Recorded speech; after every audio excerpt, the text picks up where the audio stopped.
Layer हमने सारी बनाई रखी है, कॉलम की, बीम की, सेंटर लाइन, कलर लगा दिया, और अगर मिड और लाइन टाइप अप्लाई कर दिया। सबसे पहले क्या कॉलम साइज बनाना था अपने को। आई सी हमारे पास कितने का था, 9/12। ठीक है, फिर ये करने से पहले अगर ये सही सही बना ना, एक बार चेक भी कर लेते हैं सही बना है कि नहीं बना हुआ है। 9, ठीक है। अभी इस पर कलर वाली लेयर अप्लाई नहीं होगा, सॉरी कॉलम वाली लेयर अप्लाई नहीं, उसके लिए क्या करें हम, सेलेक्ट, यहाँ से हम इस पर, ठीक है। और एक्टिव लेयर भी कॉलम करते कि उनको कॉलम बनाना भी है, उसी के अंदर सब आ जाएगा। एरे टाइप करते हैं, यार क्लासिक, सेलेक्ट ऑब्जेक्ट, इसको सेलेक्ट कर दिया हमने, ठीक है। नंबर ऑफ कॉलम्स, रोज 4 और कॉलम्स 3 रखते हैं। स्पेसिंग मिनिमम कॉलम के बीच स्पेसिंग हमारी रो के अकॉर्डिंग 17 फीट थी, और कॉलम में 15 फीट 9 इंच। 9 इंच हमारा जो कॉलम वाला साइज वो भी इसको इंक्लूड कर रहा है।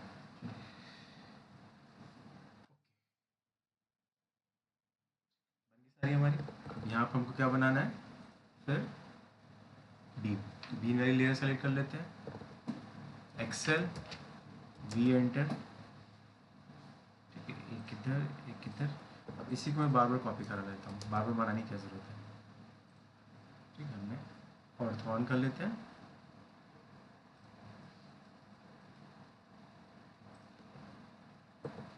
ठीक, वापस से एक्सेल इंटर, एच इंटर,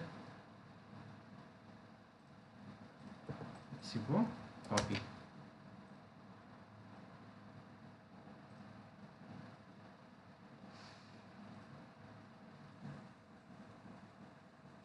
चार थे, ठीक है। अब एक्स्ट्रा लाइन्स हमको हटानी है, टी आर, कटिंग एज,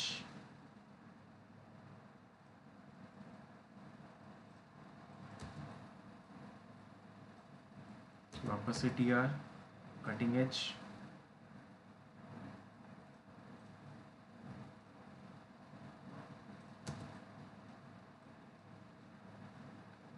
ठीक है। अब यहाँ पे हमारा कॉलम वाला क्वेश्चन दिख नहीं रहा है, इसके लिए क्या कर सकते हैं, उसको हम ट्रिम कर सकते हैं, ताकि वो एक्स्ट्रा पार्ट जो हमारा बीम का आ रहा है, जो कि एक्चुअली ओवरलैप करता हुआ दिख रहा है, वो होता नहीं है, तो उसको हम यहाँ से हटा देते हैं, जिससे हमारे कॉलम का टॉप सेक्शन विजिबल हो जाएगा क्लियरली।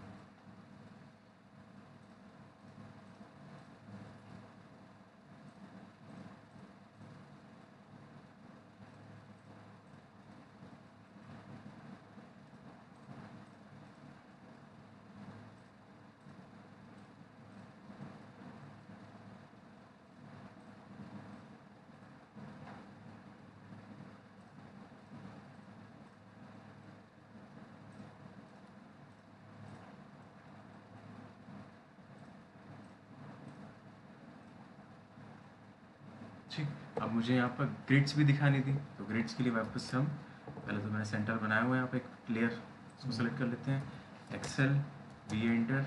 अब ये हमारे सेंटर पे प्लेस होती है,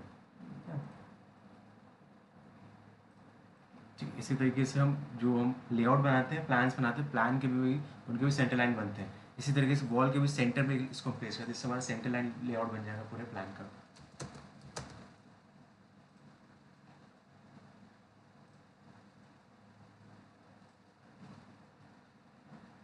तो मुझे पूरा तो ट्रिम करना था नहीं, तो क्या कर सकते हैं, जैसे मैंने किया था, एक rectangle, T R inter, cutting edge,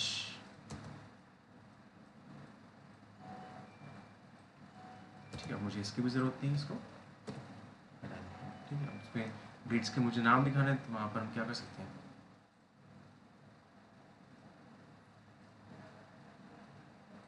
by layer option लेकर,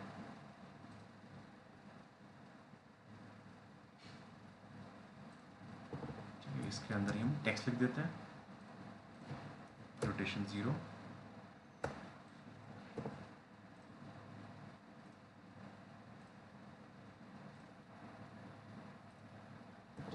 इसी को कॉपी करा लेते हैं,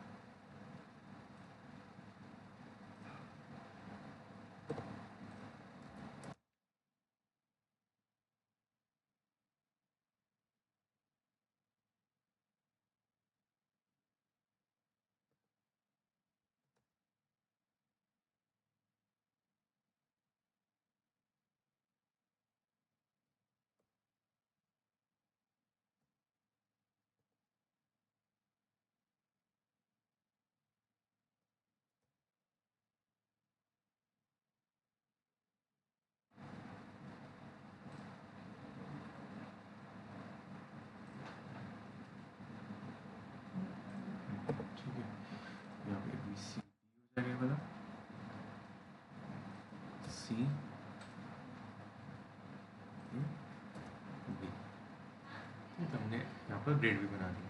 अब बचा यहाँ पर फुटिंग। अगर अपने को यहाँ पर फुटिंग दिखाना है, इसके लिए तो फुटिंग का साइज पता होना चाहिए। फॉर एग्जाम्पल मान लेते हैं हमारे पास फुटिंग है, वो बनी हुई है 4x4 की, है ना। एट द रेट हम फुटिंग की भी लेयर बना लेते हैं।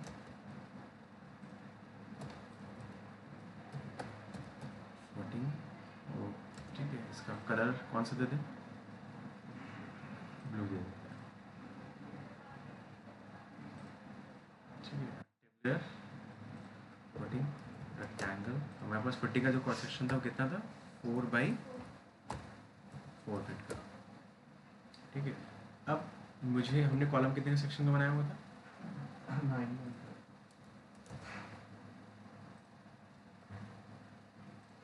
9x, ठीक है। तो अभी तो मैंने सेंटर लगा प्लेस किया, तो अपने को पता है ये कितना है डिस्टेंस, वरना हमको कैलकुलेट करना पड़ता है कैसे। अब जैसे अगर हम चेक करें ये कितना होगा, थोड़ा सा डिस्टेंस स्केलिंग कर देते हैं इसकी,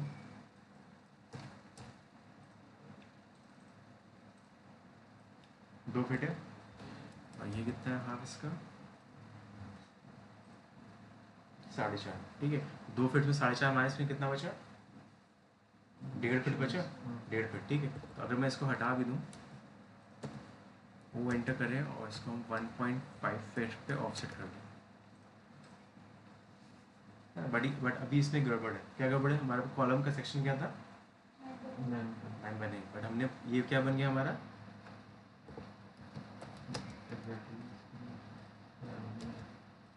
एग्जैक्ट स्क्वायर, क्योंकि हमने रेक्टेंगुलर फुटिंग बनाई थी, स्क्वायर शेप बनाई थी ना, इसलिए मैंने जहाँ प्लेस किया तो ज़्यादा बेटर है, ठीक है। अब ये मैं अब यहीं से उसको पिक कर लेते हैं, कॉपी करा देते हैं इसको सेंटर से ही, ठीक है। अब उसके बाद में आइसोलेटेड फुटिंग बना रहे हो आप, तो हम यहाँ पर इसको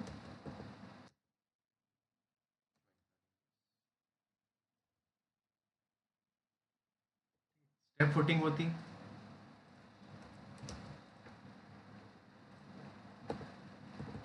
तो जैसे हम 1.5 फीट पे ऑफसेट किया था हमने, तो अब इसको हम एक बार एक्सप्लोर कर दें। 1.5 की जगह से स्टेप फुटिंग में हमारे पास दोनों का जो स्टेप में डिफरेंस है वो आ रहा है, मान लो 9 इंचेस का डिफरेंस आ रहा था, ठीक है। तो 9,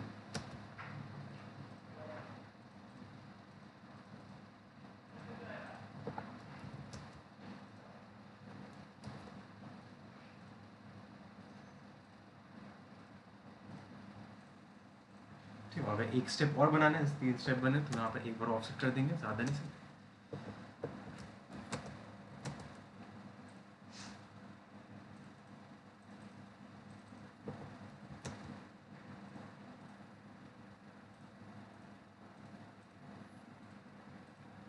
बीच में हमारा कॉलम दिख रहा है, ये हमारा, ठीक है। एक और मैंने बताई थी, कौन सी, रेक्टेंगुलर, बेस में क्या बना होता है, ये बनाया था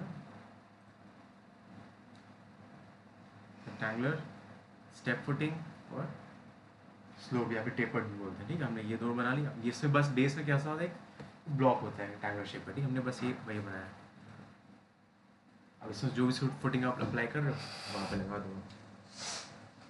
अब हमें करना क्या है, बस कुछ नहीं, उसको प्लेस करना। अब मुझे बना तो लिया हमने, इसको कॉपी यहाँ से पिक करते हैं,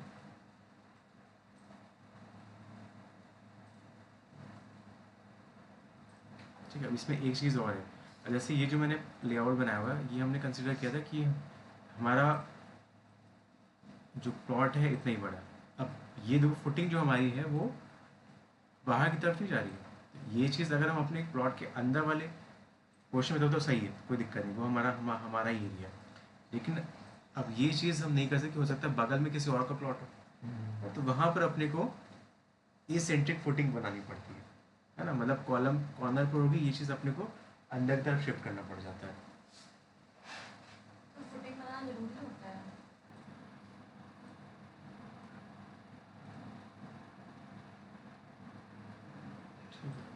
इस टाइप की फिटिंग को बनानी है, एसेंट्रिक टाइप की, तो ये पोर्शन अपने को पूरा अंदर की तरफ मूव करना पड़ेगा। तो मैं ये हटा दे रहा हूँ।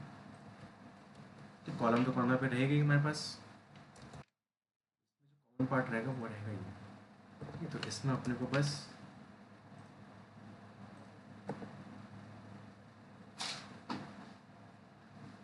ठीक है, इस वाले में इसको हटा दे रहा हूँ मैं अभी।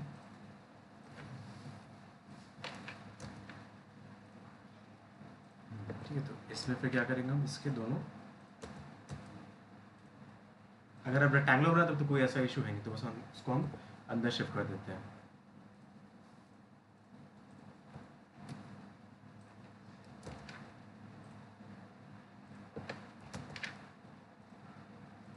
ठीक है, इससे क्या होगा, इससे हमारी फुटिंग बगल वाले का प्लॉट में नहीं जाएगी, है ना। जैसे हमने तो बनवा लिया, अब होता क्या, इन फ्यूचर 1-2 साल बाद हमारे बगल में कोई कंस्ट्रक्शन स्टार्ट हो, उनको जब वो उन्होंने फुटिंग बनाने के लिए एक्सकवेशन किया, पता चला हमारी फुटिंग उनके प्लॉट में अंदर है। हाँ, तो उसके लिए हमको फिर एक्स्ट्रा पैसा हमको देना पड़ेगा, क्योंकि हमने उस उनके एरिया को यूटिलाइज़ किया होगा। हाँ, तो ये चीज़ नहीं होनी चाहिए।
क्लियर है।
सारी फुटिंग हमारे प्लॉट के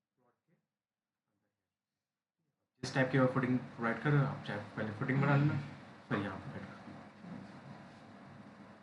ठीक है, क्लियर है। तो इस तरह से हम beam beam centre line, grids, footing, column का यूज़ करते हैं, लेयर का प्लस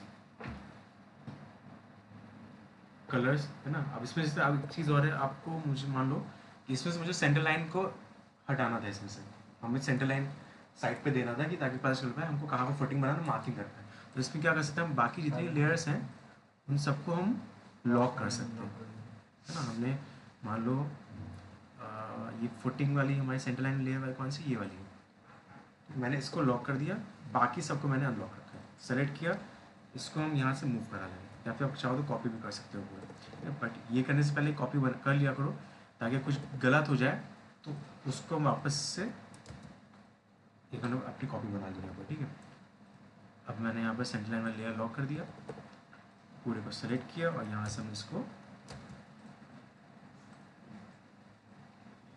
हमें सेंटर लाइन का फिगर मिल गया। अब बस इसमें हम डायमेंशन करके अपने साइड पे हम दे सकते हैं कि उनको पता रहेगा हमें कितने डिस्टेंस पे कहाँ पर मार्क करना है फुटिंग और कॉलम बनाने के लिए।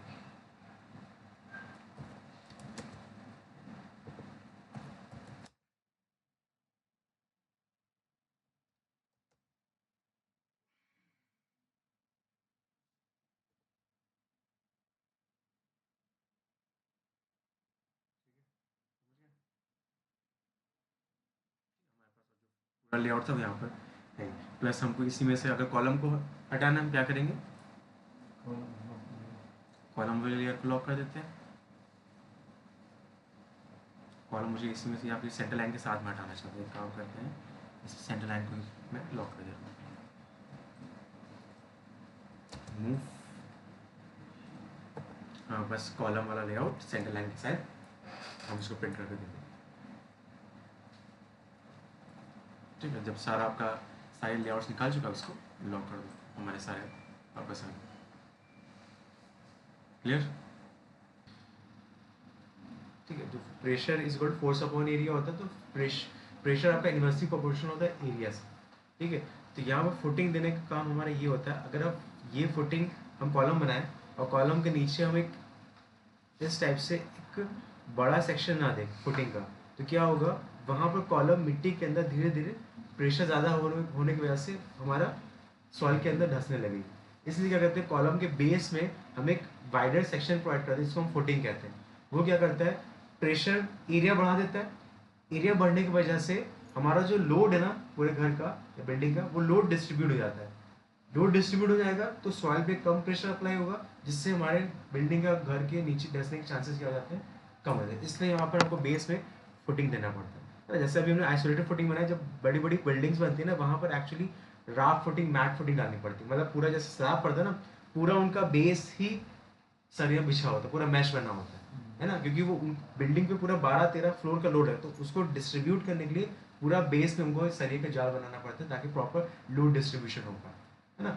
20-30 फीट उनको डेप्थ में पहले खुदाई एक्सकेवेशन भी करना पड़ता है, तब जाके वहाँ पर वो राफ या मैट फुटिंग प्रोवाइड करते हैं। समझे, ये रीज़न होता है कॉलम के बेस में फुटिंग प्रोवाइड करने का। तो सर नॉर्मली घर के लिए जो होता है उसमें कितने फीट नीचे खोदना पड़ता है? 6 फीट 8 फीट